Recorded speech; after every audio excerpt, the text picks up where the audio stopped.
Hey guys, today we have a backflow replacement with a code upgrade. First, we're going to remove insulation.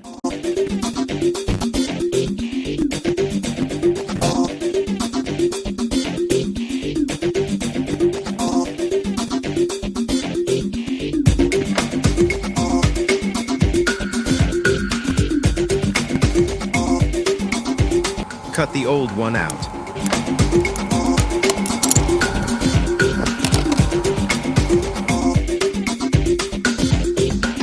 And now start gluing and priming for these fittings.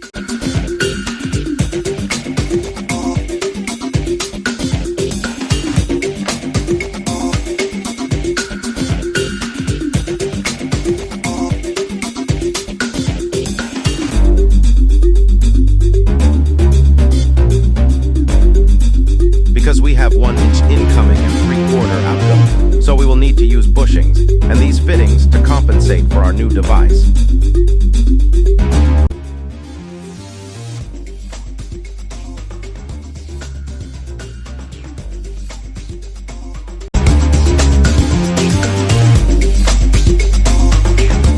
All these relief shutoffs during the colder months, and then we're going to finish priming and installing our fittings for the new backflow assembly.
Now usually I would be going with a bigger assembly, but this is what I was told to install, and it's okay for the current application. We don't need a crazy volume of water for what this device is feeding.